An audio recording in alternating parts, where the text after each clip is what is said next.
Brad, Tammy, Walt, Steve, Jen, and Ed, and possibly Jim will join us here shortly. Town Administrator Lisa and Karen. And then we also have the town attorney here and Mr. Matt Simpkins and Connor Horn. Did everybody have a chance to review the minutes? Need a motion to approve the minutes? So moved. To approve? Okay, Ed and Walt second. Second. All in favor? Aye. Okay. Minutes are approved. Brad, since it's virtual, let's go ahead and do that roll call. Okay, Steve, approve? Yes. Walt, approve? Okay, Walt is approved. Tammy, Yes. Jen, Yes. and Ed. Yes. Okay, we have a roll call approval. And Jim is here now. Did you catch And that? Jim is here. Jim, are you available?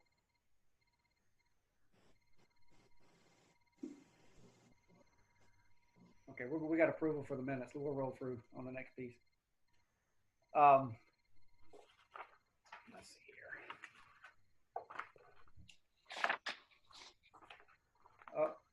What just happened? Here, thank you. For our old business, Oh, we have discussion and consideration of subdivision entry minors for the Weddington Acres. Lisa, can you take over?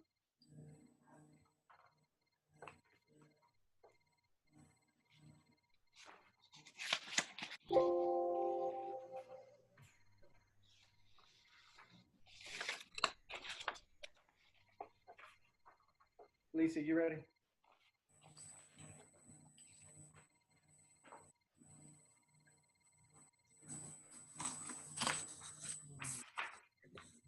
Sorry, I was muted. All right. I was here we go. halfway done. I was halfway done. Oh, nice. All right, we'll start over. How about that? All right.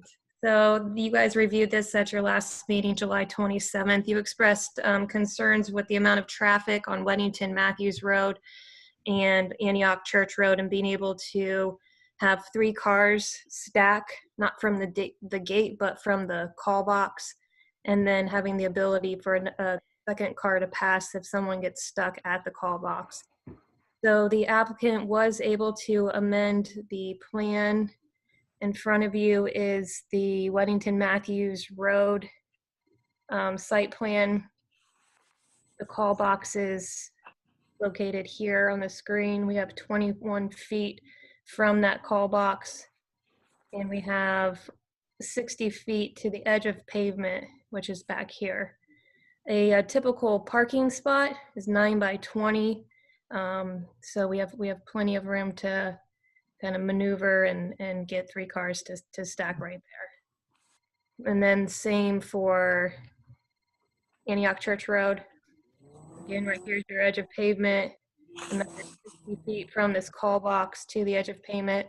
We have 20 feet from the edge of the curb, wide.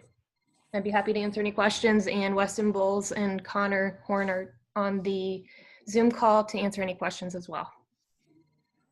From the planning board components, from my personal look at it, it looks like they've entered the needs that we were looking at from an individual perspective. Did anybody have any other questions with that? Is anybody not comfortable with what the adjustments that the applicant has made? I think they did a good job. Tammy, you good? Yes, I agree. It looks much better. Okay. Jen? Good. I agree. Jen, you're okay, and Ed? Yep. Yeah, I think they were responsive to our request. Okay. Walt, are you okay with that? Absolutely. Okay, I need a motion to approve. So moved. Okay, all in Second. favor? Well, I guess I got to do the roll call thing. Walt, you in favor? Yes. Okay. Tammy, are you in favor? Yes. Jen, are you in favor? Yes. Jim, are you in favor? Yes. Ed, are you in favor? Yes. Okay, I believe we have a unanimous approval. Lisa, is that all we need for that particular component? Yes, thank you. All right. Thank you for the applicants. Appreciate your work and making those changes for us. Thank you. Yes. Thanks for the help with approval. Yes, sir. Moving on to item B, discussion recommendation of conditional zoning amendment for Christ South. Lisa, can you take over? Thank you. Christ Lutheran Church requests conditional zoning for church use on 12.739 acres. It's at the northwest corner of Ray and Reed Dairy Road. The site was approved and rezoned back in October of 2018 with conditions agreed upon by the applicant, which was listed in last month's report. Since that approval, they have purchased the Matthews property, which is an existing home located right here, and the property Ms. Matthews still lives in that house. But it was amended to add that parcel to the overall plan. And then a second amendment was approved in December of 2019 to allow preschool use within the existing single-family home that's closest to Ray Road. That preschool is conditioned to a maximum number of 20 students, and the hours of operation shall be no more than 4 days a week and no more than 4 hours per day. Any change shall be brought back to the town council.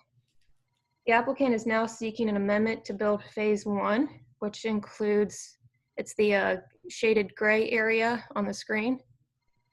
This includes the little barn, which is a new building that they're going to build. The hospitality barn, which is an existing accessory structure with a porch. The lawn area, they're including the existing building because that is Miss Matthews' residence, and then the parking for phase 1.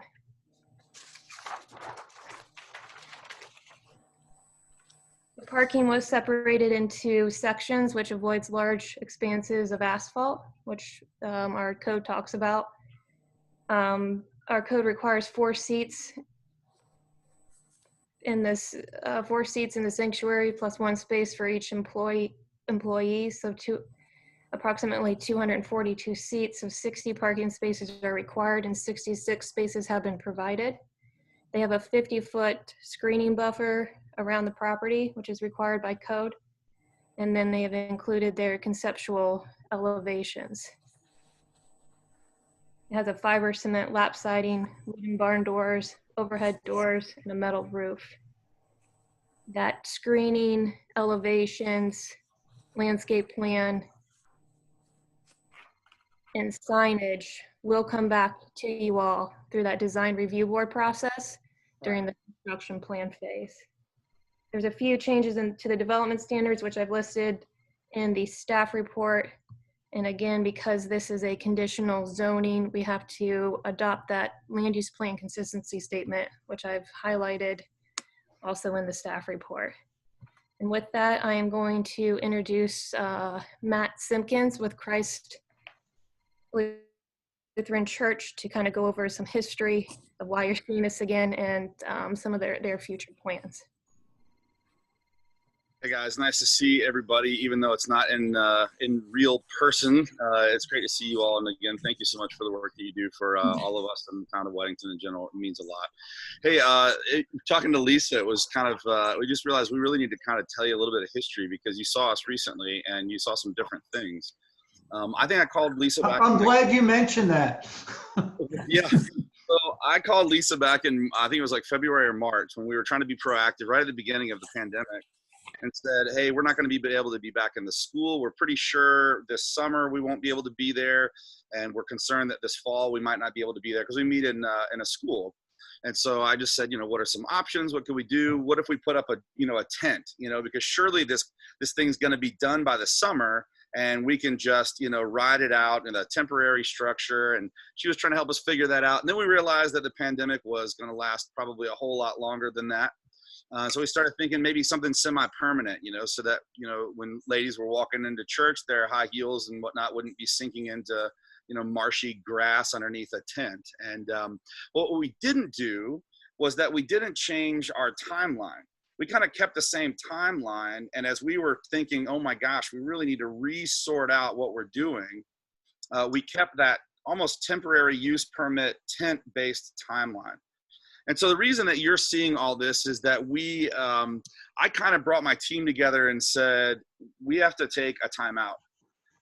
We've got to make sure that what we do makes sense for the longevity of what we're going to do, because more and more we talked about what we were doing, it just seemed like we were heading towards more of a permanent structure. So we went back to all of the information that we'd gotten with the town of Weddington. We went and read that survey. I don't know if you guys have read that entire survey that the town of Weddington did about what we wanted as a town, what we wanted to see happen, and what kinds of things we wanted to do. And we took a lot of that and said, how do we make something that the town's really going to love? And that's what we've been working on for the last couple of years. And so we brought all of that master planning, and then this move to kind of go ahead and step into having a place for us to be able to worship and enjoy the land, and brought it all into the same meeting and said, we've got to do something different. And so the reason you're seeing something different from us is because we have no desire to come halfway into this. And we want you to see everything that we're going to do so that you're really comfortable with the entirety of what ultimately is going to be there. So while we're just talking phase one right now, I wanted this planning board to really see the entirety of the master plan. And what you've got right in front of you is it. It is a green space focused, community driven church, but it's really kind of a new way to think about church. Normally when you see church, you got a great big building, you got a great big parking lot, and the focus is all about that Sunday morning.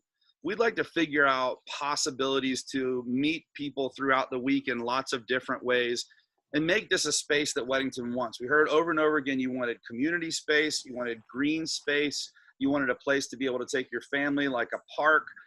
You wanted a place to be able to go and get some takeout and sit out on a lawn and enjoy some beautiful space. And so we created our space to be almost like it. Lisa, if you can pull up that little barn, the elevations, we put these big overhead doors on it. So basically we could almost back up one, please. Yes, thank you. Where you could basically open up almost the entirety of the building and have kind of an indoor-outdoor pavilion. So we're thinking of opportunities to partner up with the town of Weddington that give us a chance to be a resource for the town of Weddington. And yet also we can use that space for our Sunday gatherings whenever we're able to actually get back together again. So I just wanted you to see the whole thing. I wanted you to know why we came back to you and said, hey, time out. But if we're going to bring something to the town of Weddington, we wanted to bring the best of what we were going to do, rather than feeling like we were, running ragged on a timeline that didn't make sense. And so I think we even punted 1 month that we were planning on coming to work all this stuff through, and said, we got to do it. Got to do it the right way. So what you're getting is the fullness of that master plan. And if there are any questions about what we're doing, what we're about, I'd love to answer those questions. I met with Mayor Callis last week to give her a heads up as to what was kind of coming down the pike. And a lot of the things that you see here are from conversations with Lisa and with Mayor Callis to create a space that the town would actually be able to use, not just something that was all about us as a church. All right, so the last plan you all saw was a metal building, and it has since changed. We've kind of mentioned that if that's a permanent structure, that doesn't fit, the surrounding area, so in our architectural standards. So we've kind of pressed pause, and I've asked them to kind of do a full plan, so you guys, when this phase one comes through, you guys kind of can see it as a whole. Phase two, which is the left side or south side of this plan, will have to come back through you all as another conditional district amendment. So tonight we're looking for a recommendation on just this phase one. Okay. On sheet AS 101, and just as a point of clarity, tell me a little bit more about the farm to table and the coffee shop and the little barn and how that's utilized. Just I'm not sure what the farm to table and coffee shop, you're talking about the hospitality barn and the harvest house? Well, I'm just looking at your notes, and at the bottom of sheet AS 101, it talks about the big barn, farm to table. Oh, yeah, shop, little barn. That's odd that that reads farm to table. That should read the Harvest House. All right, so the hospitality barn is a place where we'll have coffee, and it's where I'll probably do most of my office hours. Imagine if you went into, do you have a church that you go to? We do.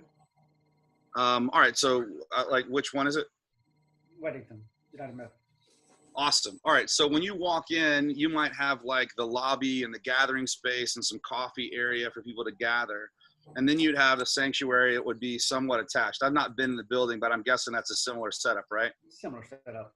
Yeah. What I wanted to be comfortable and make sure that we were communicating properly, that's more of a function of a hospitality piece within the church itself. It's not necessarily an open as a coffee business on a normal day-to-day basis, correct?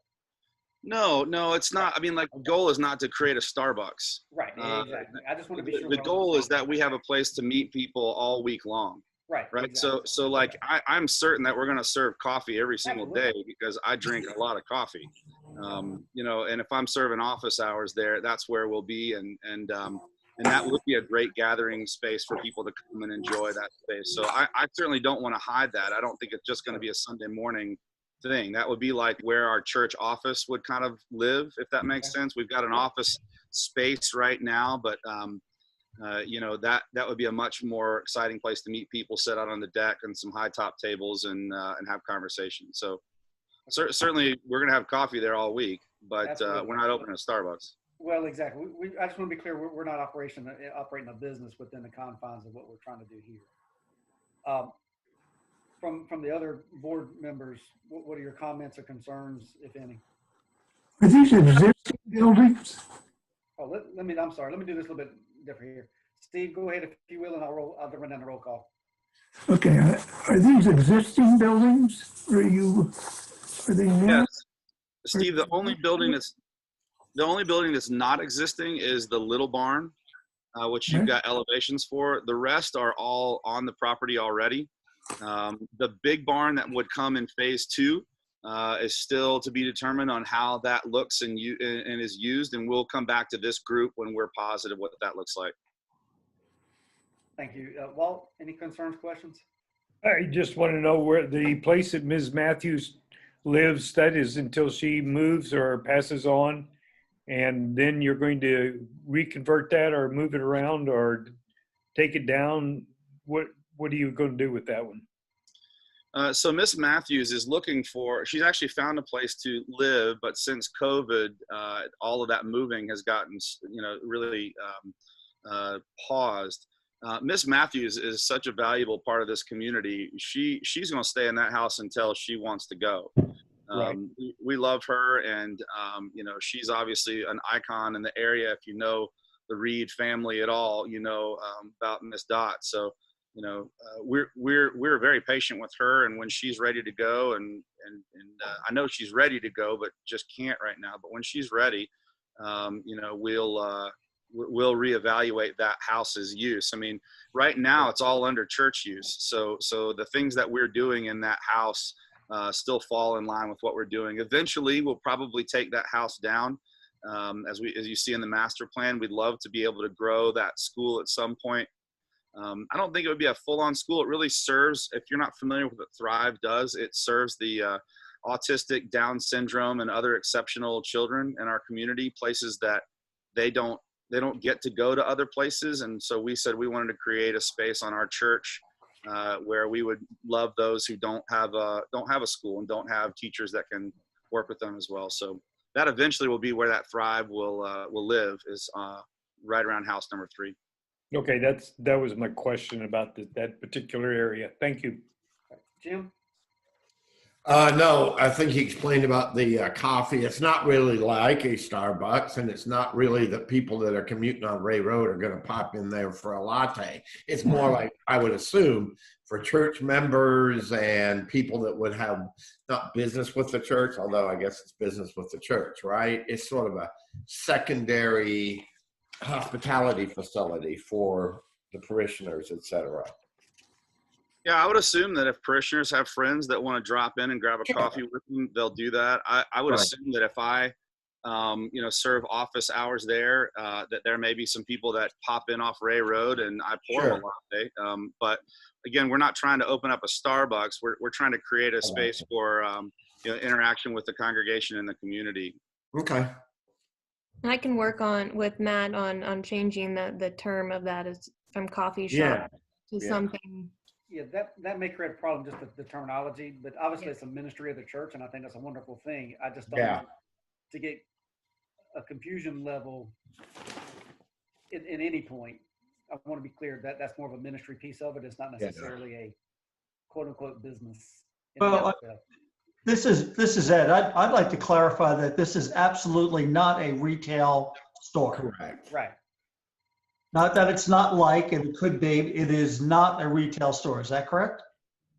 Well, under our zoning, I'm not sure who is speaking up right now because of the little line on the side. This is Ed Goshiske. Hey, Ed. No, under our zoning, that's not allowed. We're not attempting to Correct. rezone the property or anything like that. If that's what you're asking. That's what I was asking. That just wanted to clarify. Okay, thanks. Yeah, and again, I'm not interested in being sneaky or doing anything weird. That's not what we're about. We're trying to create a space based on how we can interact with people in a lot of different ways beyond Sunday morning.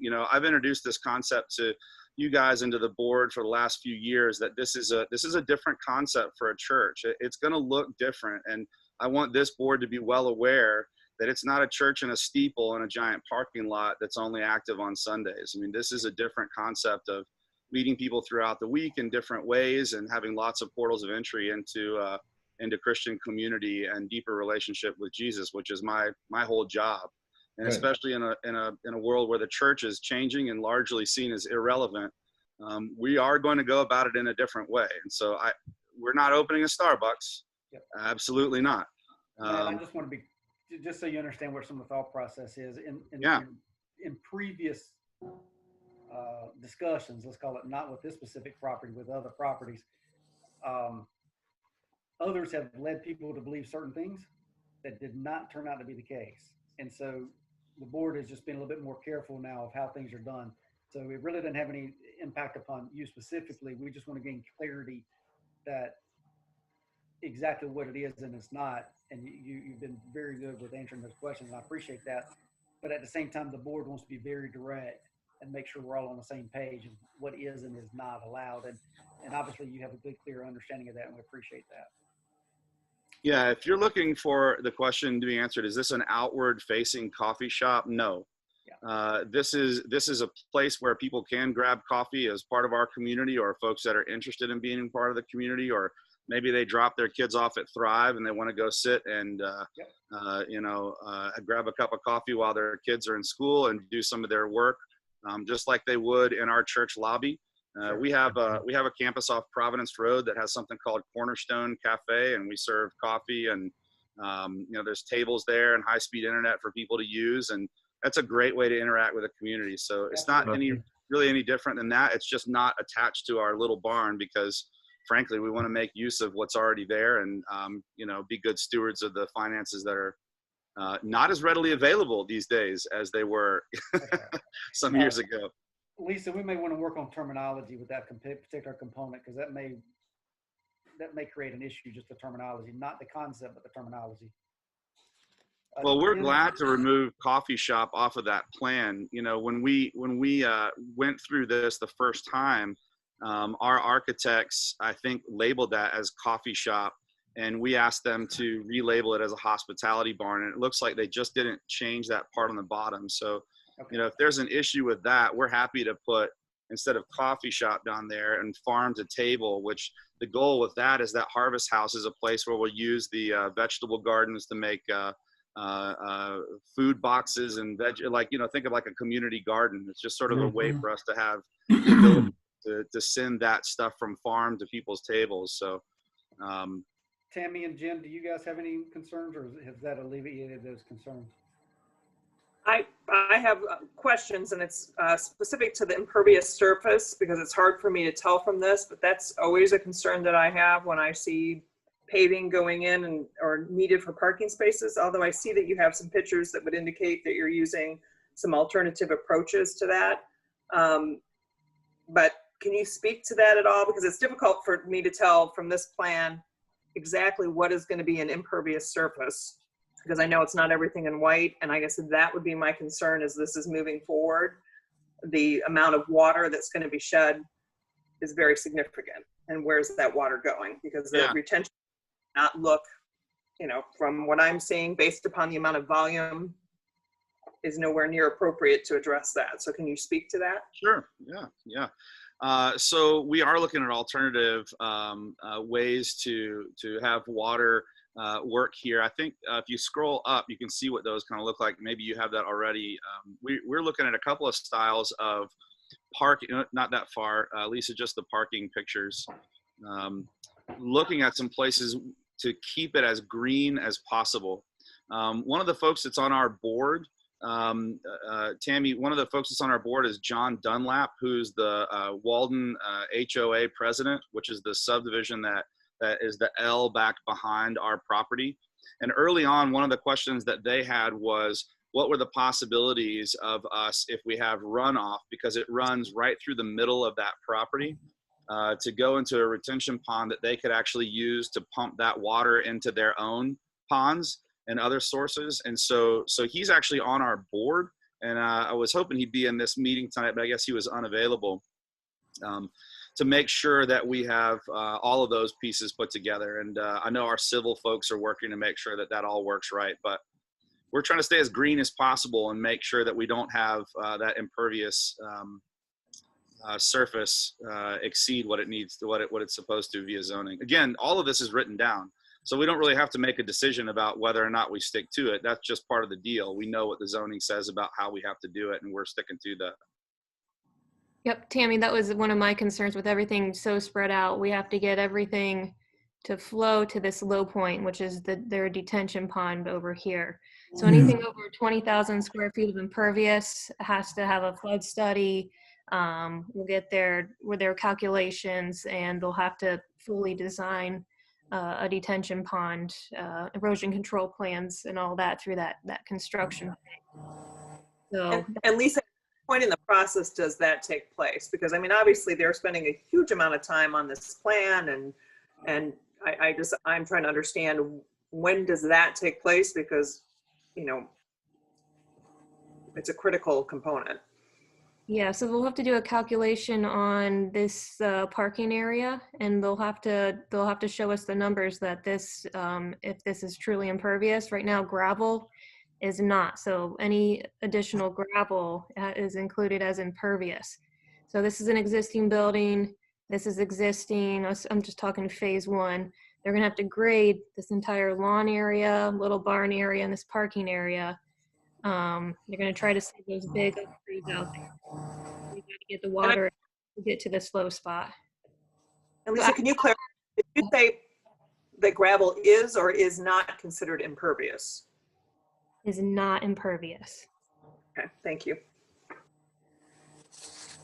Good questions. Thank you, Tim. Yeah. Anybody else? Yeah, this is Ed again. Just with this drawing up here right now, so what we are approving now is a site development plan for phase one. Mm-hmm. And so the road network that we're approving is essentially going to dead end at the end of phase one there as it loops up to the top of the page. I'm just wondering, what's the access to the hospitality barn? Is there existing road access, or? There's an existing driveway next to that house right there that goes all the way down to that hospitality barn. There's kind of just a gravel drive that's already there. Okay. That's the reason for the fire truck turnaround, which is like close to the word phase you see there. That's that little area eventually can go away once the whole loop goes in place. Okay, and the other question I have is, you know, we have a master plan for the entire site, which I really appreciate. Is the parking that's shown here sufficient for the intended use for the ultimate build out of this property? Yes. So when you're looking at the big barn and what you're anticipating as a function there's sufficient parking to meet all those needs. That's correct. And I think that's outlined just a little bit higher. I'm sorry, Lisa, the other way. Right at the bottom of page 1, where it shows the total parking Okay. space. It says it's assumed that the main worshiping space will share parking with other buildings on the campus. Okay, thank you. Anyone else?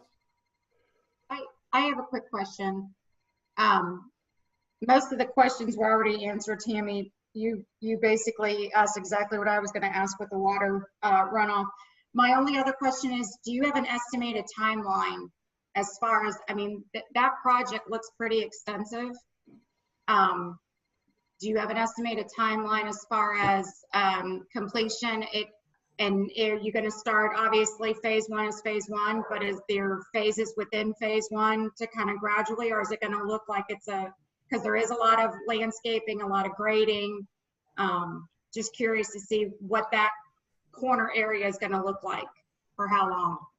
So this front area that's up by Ray Road and the Walden, or the Walden at Providence subdivision, that what you're talking about? No, what you're saying for phase 1 for the approval once it goes. Yeah, so phase 1, gosh, Jennifer, if I had my way, we'd already have broken ground and be rolling. But at the same time, we're also well aware that the pandemic itself is causing some significant changes in timelines. So I would throw out, we would love to have phase 1 completed by next summer. I mean, I feel like if everything went lightning speed, could we have that little barn and the drive set up by next spring? I'm sure. But again, I just don't know about timelines right now. I don't know how quickly we'll be able to get people out. I don't know what that project load looks like. Our architects have calls out to engineers and builders to get some bids and ideas about what would it take to do all this. And, we're still waiting on all of those timelines to come through. As far as getting to phase 2, is that the second part of your question? Well, my question is more of based on obviously funding and getting contractors and things, that my concern is once you start, you may have to stop, and then how much of that time stops and the project kind of goes on hold. It's more of, I don't want to, the community kind of see it half done. I don't expect it to always be busy, but I guess I would hate for you to start it and then unfortunately have to stop the process. So yeah, I guess that's, do you have an estimated time frame of once you start? You can never predict everything, right? I mean, gosh, I'm in ministry, and I can tell you that if I could predict the future, I would probably be a little different. Matt, let me ask you a little different way. But I will say this: we're not interested in making the town of Weddington less beautiful. We're interested in making the town of Weddington look great, and we wouldn't set anything into motion that we couldn't finish. We wouldn't do things halfway and be like, okay, now let's try to raise another $50,000. Our goal is to have the money in hand and be able to do what we're going to do all the way from start to finish. That's the way we've set up our project. And that's partly why we probably won't get to this big barn phase 2 for a few years yet. And again, all of that depends on how well this goes, how quickly it gets up, and then how well we can use it. Obviously experts vary on how long the pandemic's going to keep us from being able to meet safely.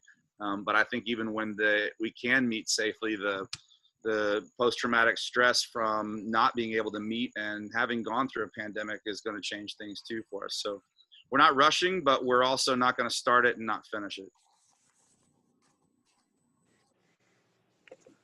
Thank you.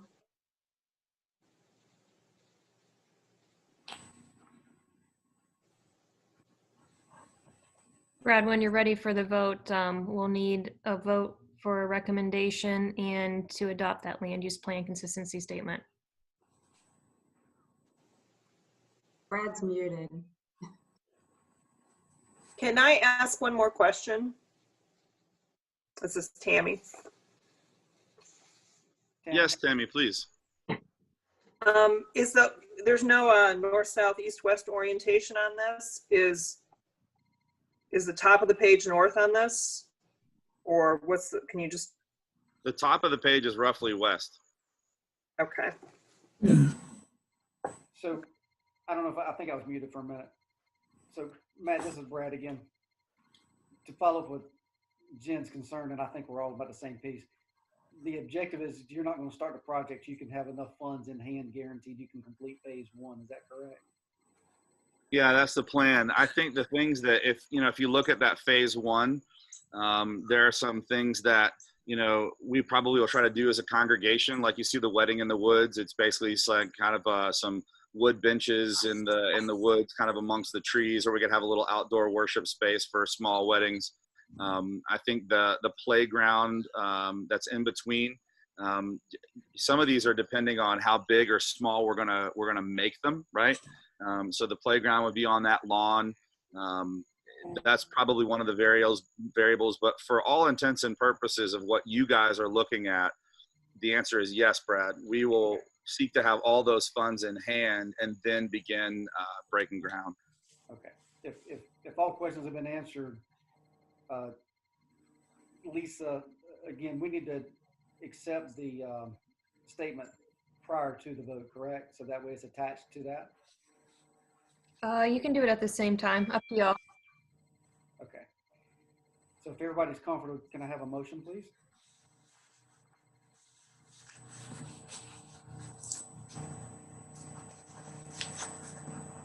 I need a motion to have a vote. I'll make a that we Steve? approve the drawing as such. Okay. Karen, did you get that? That was a motion to make a recommendation of approval for the conditioning zoning amendment for Christ South. Yes. All right. Steve made the motion. Do I have a second? Second. All right. So we're going to vote in roll call fashion. So Steve, since you made the motion, I assume you approve. Yes. Okay. Ed? Yes. Jim? Yes. Jen? Yes. Tammy? Yes. Walt?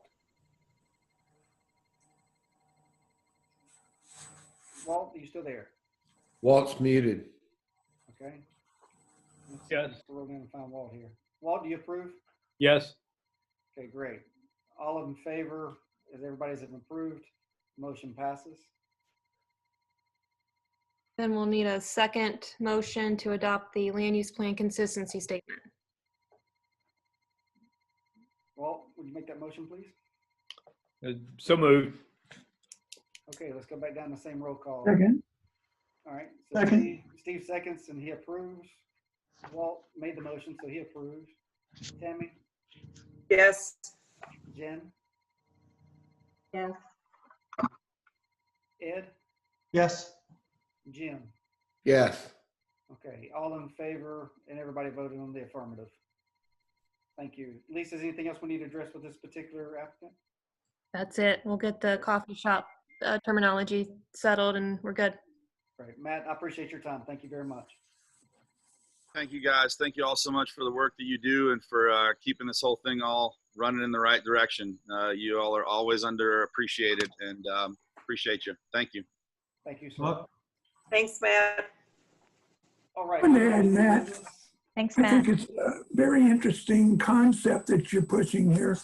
And I would want to congratulate you and your team for coming up with this novel idea. It's all about reaching people for the Lord, Steve. We just hope we can stay relevant and help the church to expand and reform and do all the cool things that the Lord's been doing for hundreds and thousands of years before us. Well, keep it up. Okay, moving on to Yes, new sir. business. Item A, discussion of Unified Development Ordinance and presentation from Town Attorney Kevin. Brad, I'll do a quick introduction and then hand it over to Kevin. At the last meeting, we discussed what a UDO is, Unified Development Ordinance, and we discussed doing the 160B changes, which is the combination of the municipal state statutes, planning statutes, and the county statutes, and what they are requiring. It was originally due by the end of the year, and that has since moved back to, I think, August of 2021. So we have some time to get this done. But with that, I'm going to hand it over to Kevin. Kevin is one of our legal partners with Brigg & Watt and Snover. I've worked with Kevin for probably over 6 years. They are the town attorneys for Indian Trail, and Kevin has Mint Hill. They have Cornelius. I'm missing one, I believe. Down at Cramerton. Cramerton.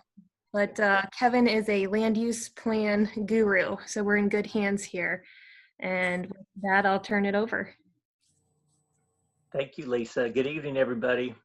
Thank you for meeting with me virtually. I'm going to be in this virtual situation with my family situation for the foreseeable future. So appreciate you all being able to meet this way with me, and we're going to try to tee up today. We've got a good bit of work coming, and I did just want to take maybe 15 minutes or so, and I can be here as long as you all want to this evening to answer questions. But I really wanted to just tee up and level set with all of you as we get started on the heavy lifting of this UDO project, just to make sure we are all on the same page and hopefully execute the assignment of doing this UDO in an efficient and effective way for the good of the order of obviously the town and its citizens and property owners. So what I'd like to do is just high level set on scope. Okay, talk about exactly what the scope is, and Lisa's already tapped on that.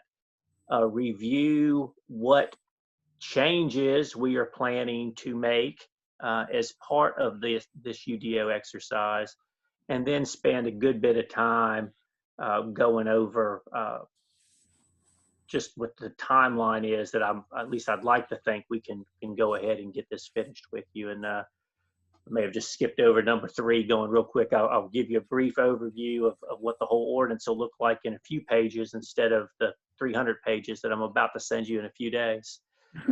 So with all that said, let me start with scope, okay? It's kind of 2 parts, all right? Kind of what is the reorganization going to look like? And then number 2 is what is the changes? Lisa mentioned to you the whole purpose of the UDO is to unify your existing development ordinances that are in the Weddington Code. Okay, hopefully it'll be organized in an easier to use fashion for you all, for staff, for me, for the council, for the citizens, for neighbors, for developers, for everybody. If we do this well, we'll end up combining your zoning ordinance, your subdivision ordinance. You've got a couple stray provisions elsewhere like lighting, and get that all in one well-organized document that hopefully is very easy for everybody to follow and use. And then the other part of this is we do have this exercise. Lisa mentioned that the state statutes have changed, and you've seen the reference to Chapter 160D of the state statutes. That's a fairly recently adopted rewrite of development laws for the state. It might be fair to call that, a UDO at the state level. They try to combine things in a single section of the statute. And so we have to update our ordinances to comply with any changes the state has made in 160D. So we're going to try to do these things at one time, right? We'll comply with 160D, and we will improve the organization of all your existing ordinances kind of in one fell swoop. Okay. That's what I didn't say there is not really intending to make any changes with that part of it, right? That's just streamlining and improving existing provisions. I hope we'll end up with slightly less words for you rather than more if that goes well. Okay, so starting point is a modernized, well-defined ordinance, but I say no changes. There is a bucket of very important changes that we do want to make as part of the scope. And these are going to be changes to the development approval process for your residential developments. So Lisa, I might get you to take a quick flash to the next slide.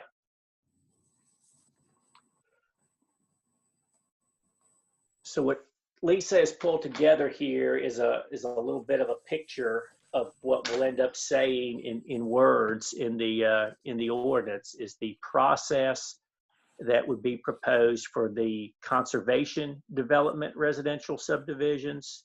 I'm going to stop using the word subdivision. I'm going to call the conservation residential development, and then the process for a traditional residential development.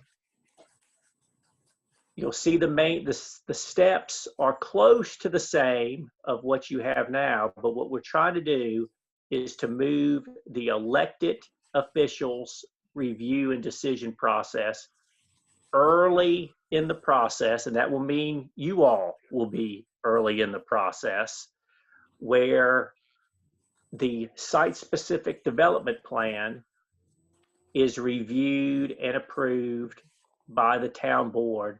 And I'm going to say before there's a significant investment of time, money, and energy in construction drawings and moving forward. So the idea here would be that you all would have input early in the process. The town board would have input early in the process, and then you all would be done.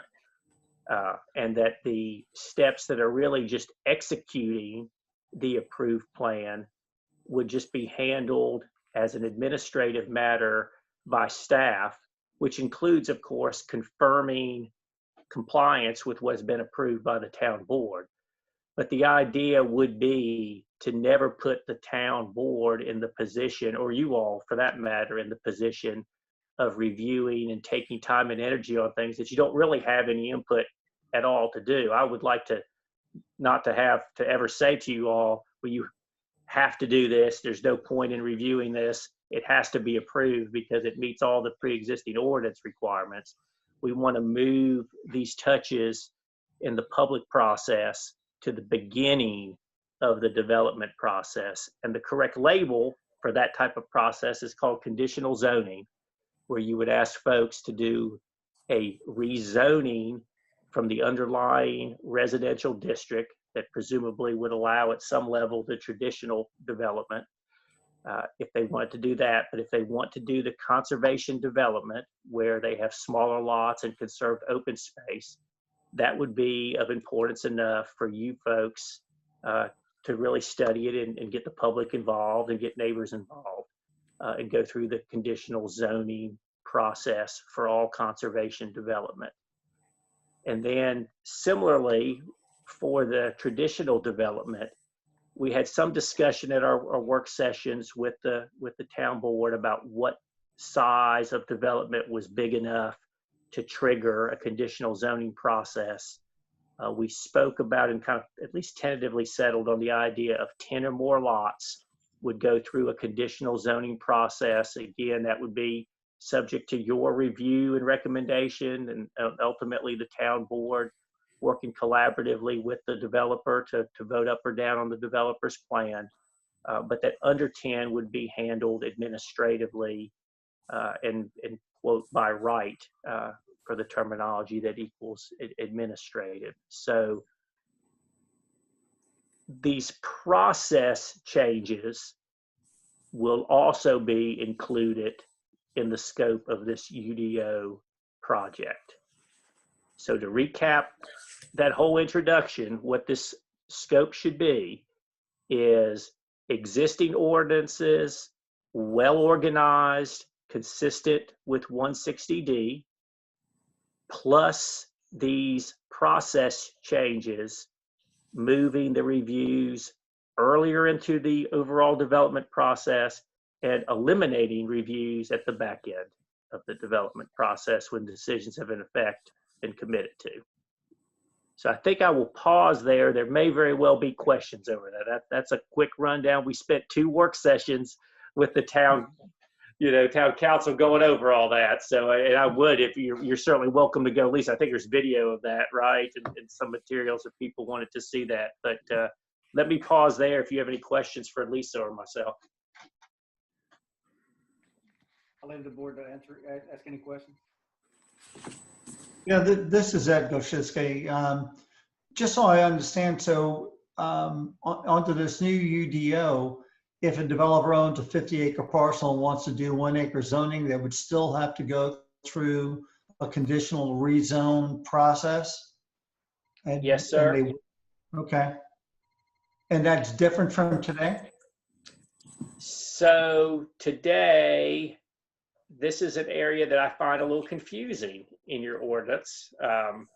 I believe the history is a little while back, you all removed some of these quasi-judicial hearings out of some sections of your ordinance.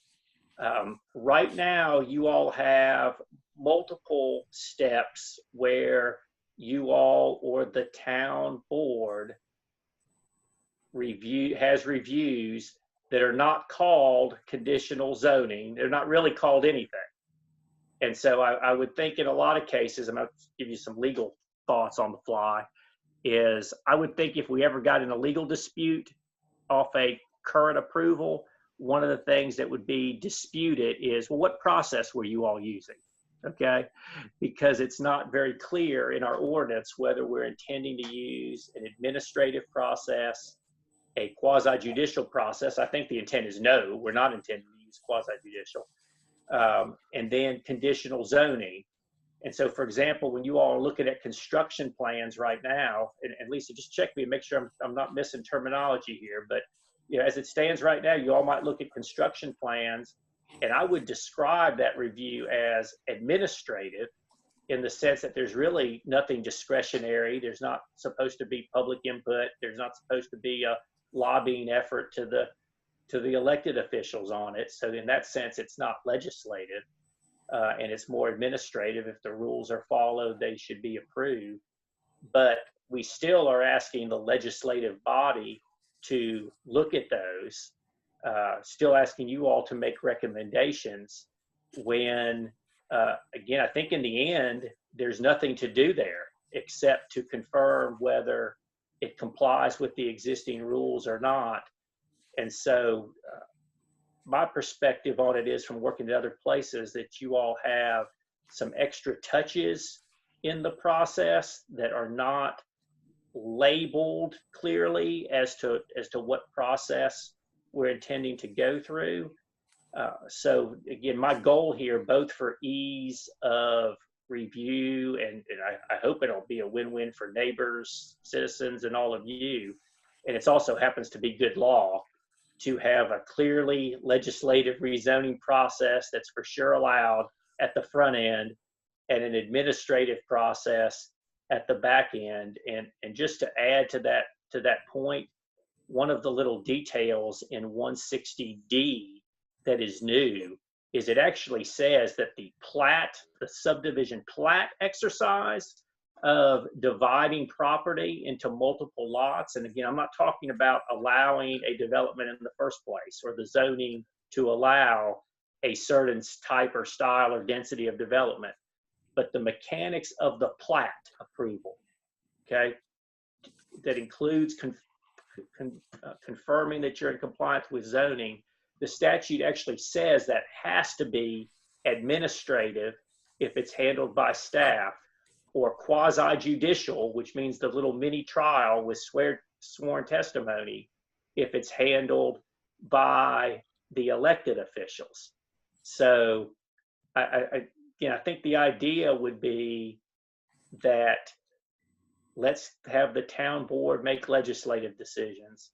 Let's make the zoning board of adjustment do the quasi-judicial decisions, and let's have the staff do the administrative decisions.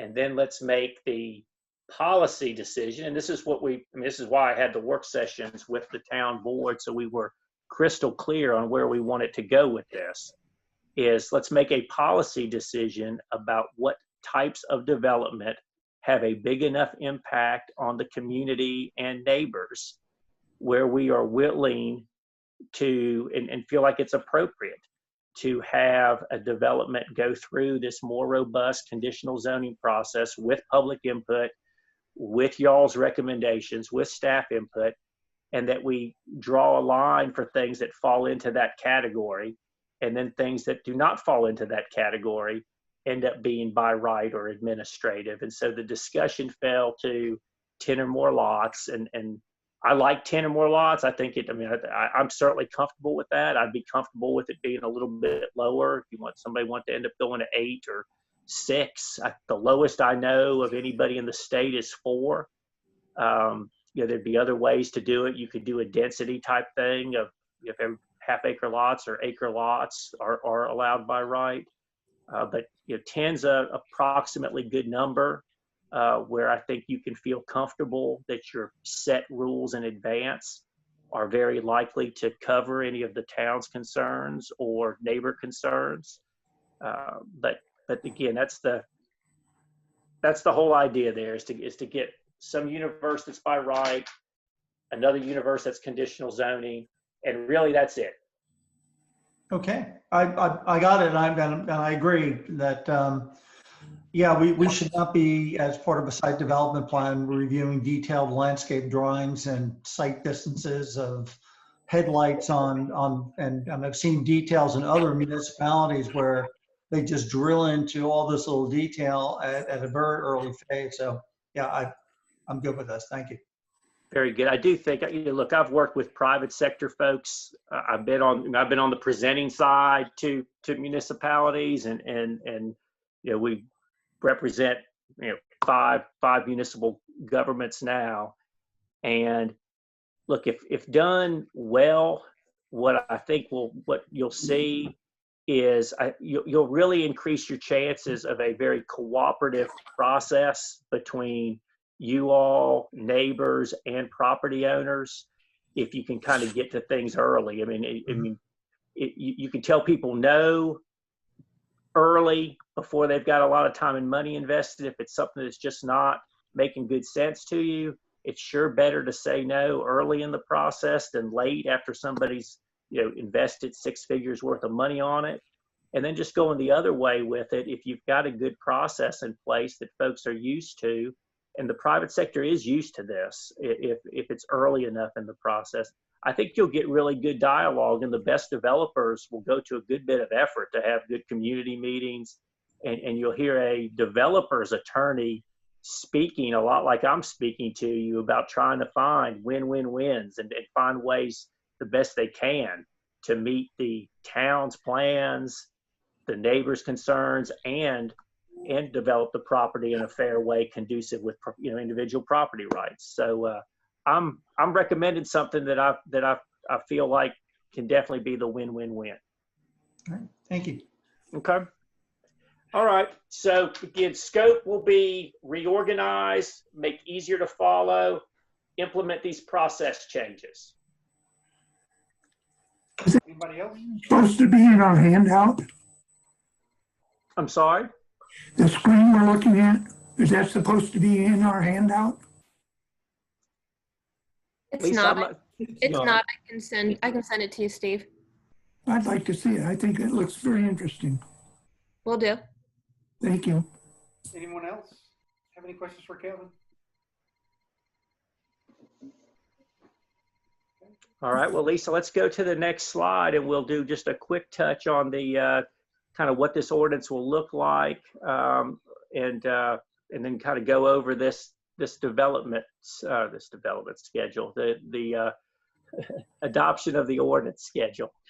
So here, let me tell you all what I'm planning with you. Okay. I mentioned a few minutes ago about trying to dovetail this with 160D, the statute. Okay, so let me kind of let you in behind the curtain of what we're doing on organizing this. Okay,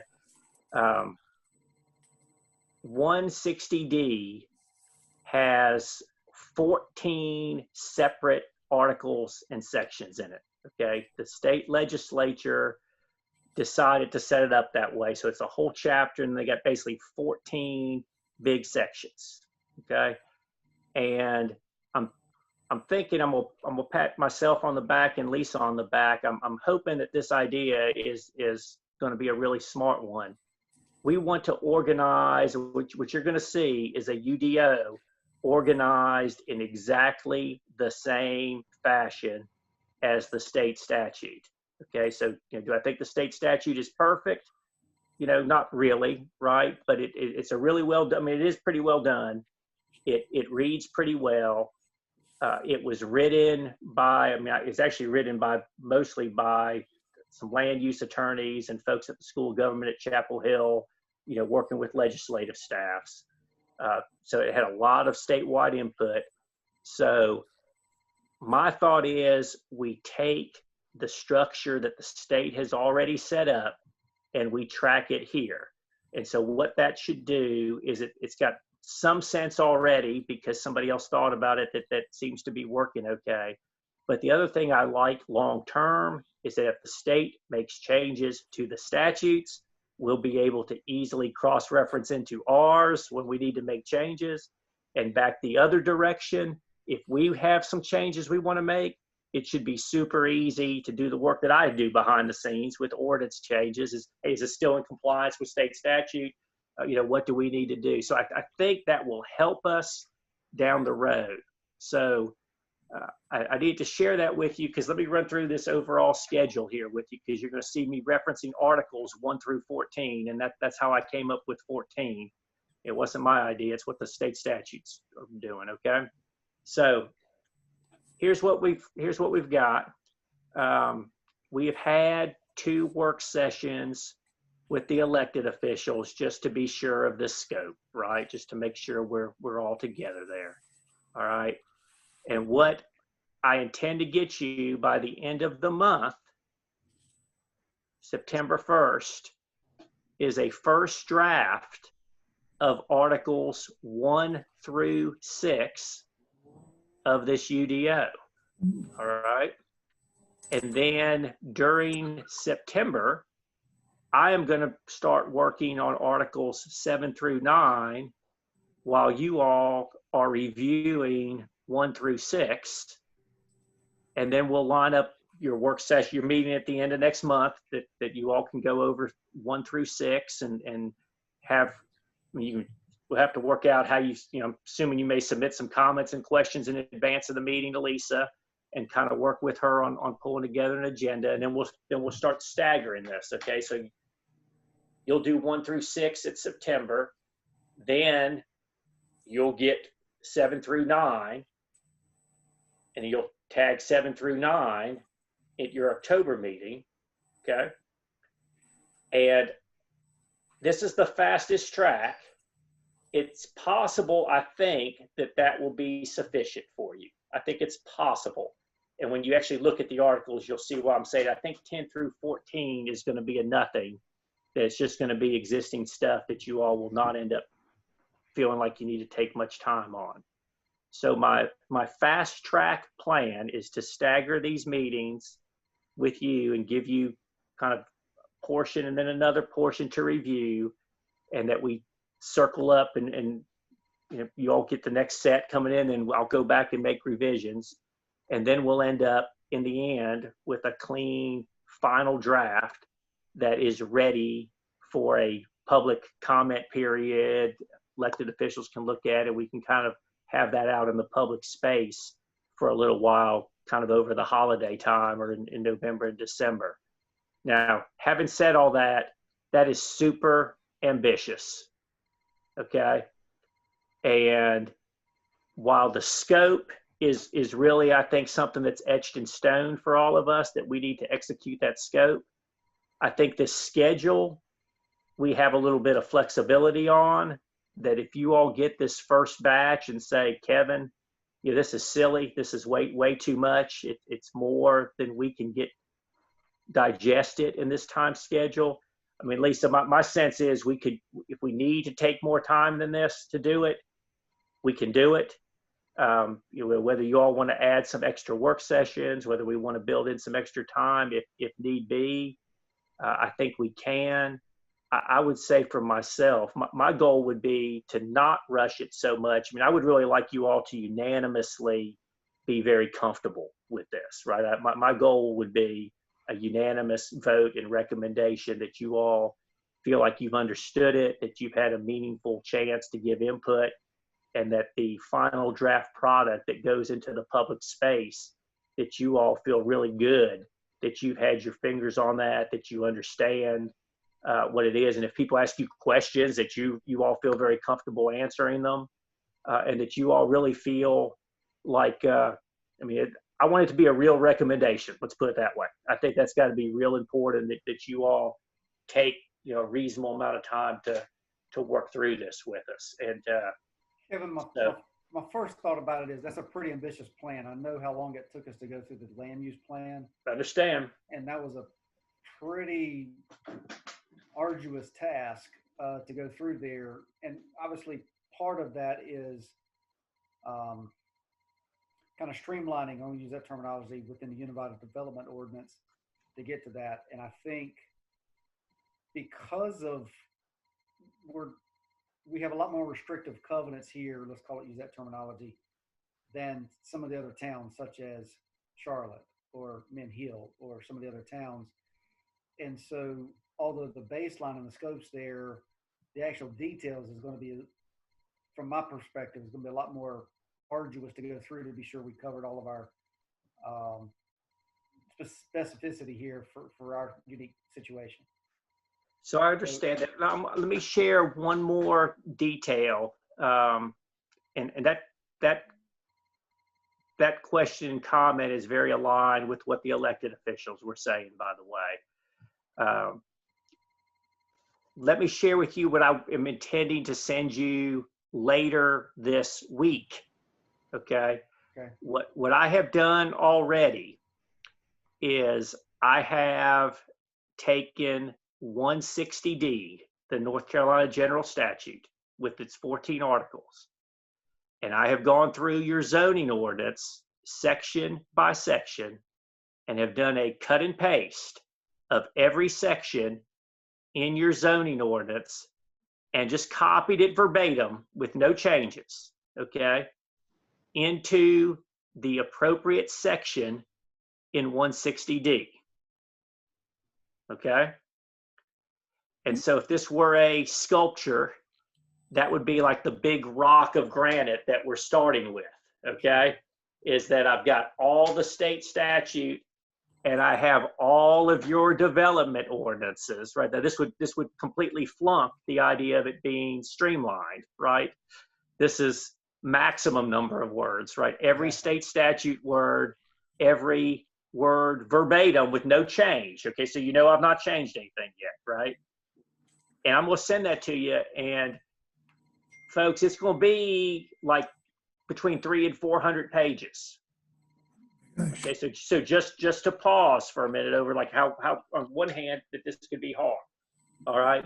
But what I'd ask you to do is, I mean, you're welcome to take more than this, but I would just ask you to take 30 minutes to an hour, just enough to familiarize yourself with what I just described so you can actually see what I'm describing to you, right? And then I think what'll happen is you'll see, okay, it'll be the first time you've looked at the state statute, right?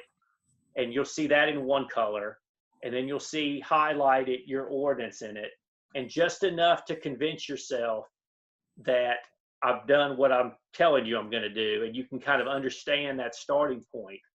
And the other thing I'm going to send to you is a table of contents or an index that says existing zoning provision and where is it going, right? So while, in addition to me doing drafting for you, my intent at the end of this project will be every ordinance provision that you have as an existing provision identified in a summary table that we can say, all right, here it is in the new ordinance. We deleted it all together. We did this, we did that. It'll be an annotated version.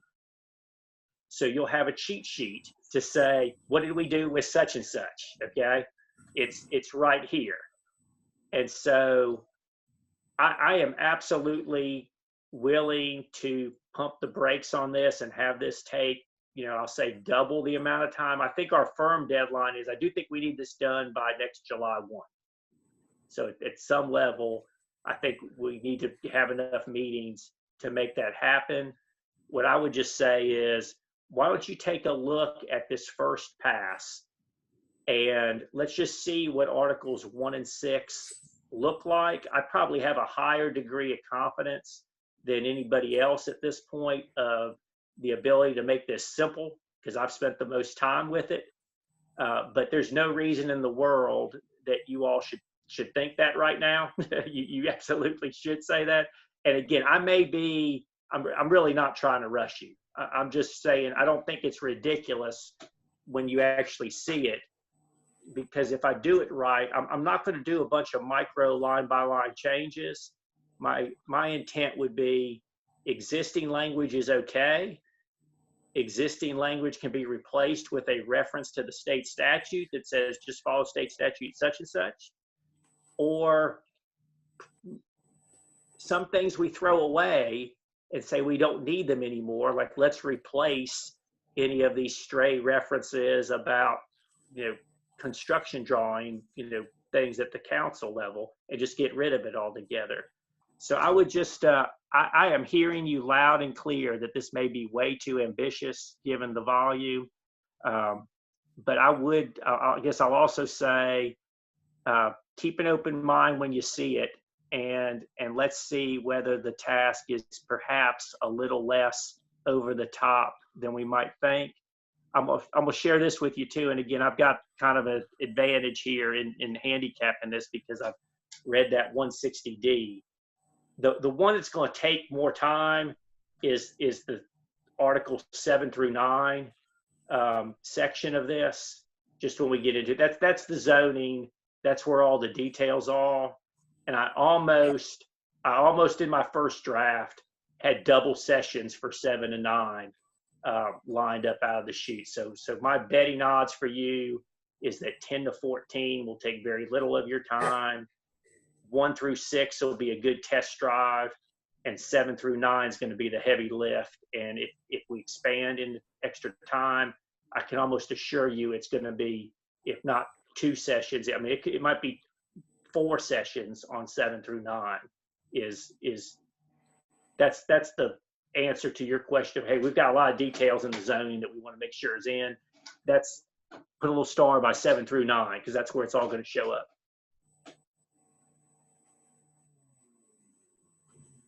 Okay. Anything else we need to address this evening, Kevin? No, sir. I mean, Lisa, would the idea be, I think what I would just take from that is, let's get the first start of this done, get in the queue for Articles 1 through 6 at the next meeting.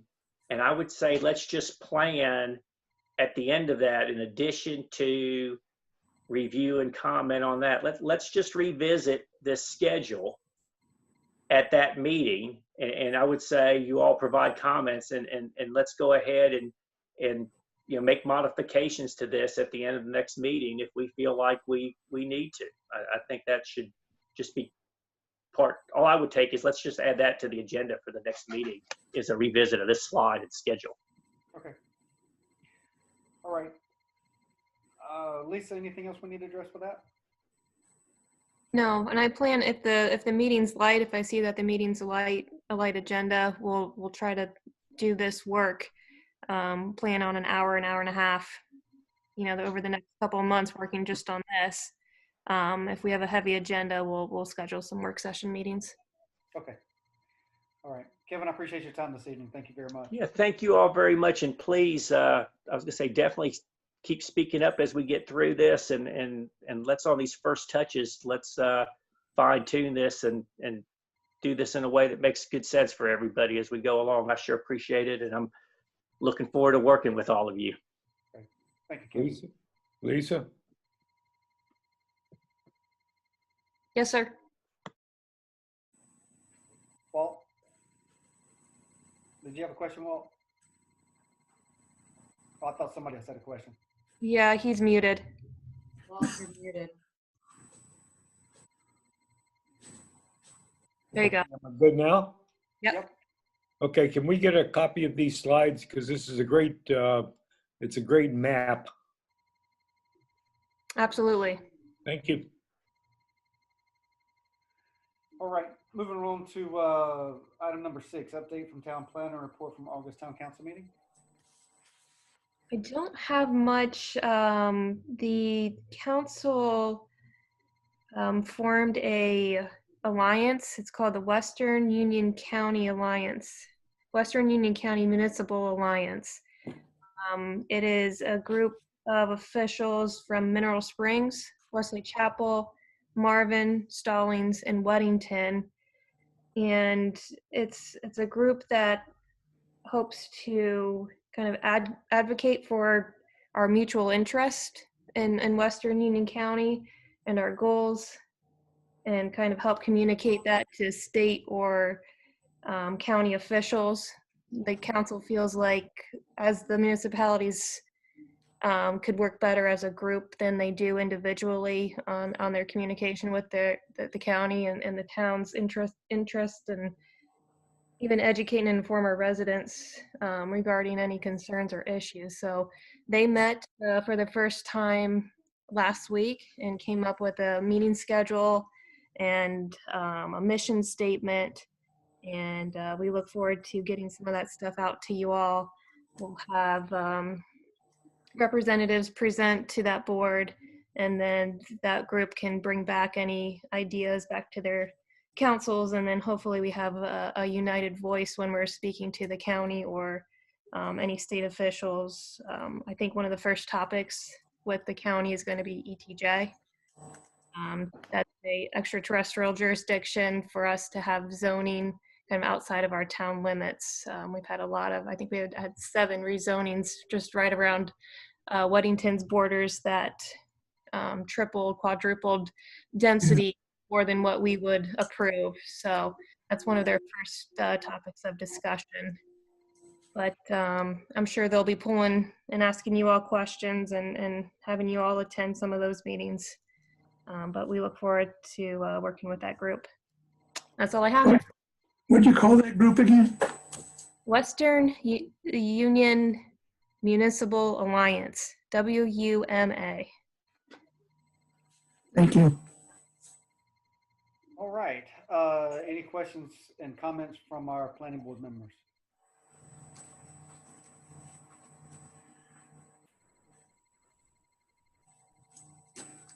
If not, we'll need a motion to adjourn. Second. I have a second. And all in favor? Sure. Hands. All in favor? This Aye. meeting is adjourned. Aye. Thank you. Appreciate it, board. Thank you very much. Thank you, Lisa and Karen. Thank you. Good night, everybody. Thank you. Night. Have a good night. Thanks, Kevin. Good night, Take everyone. care now. Yep, we'll see y'all. Thank you much.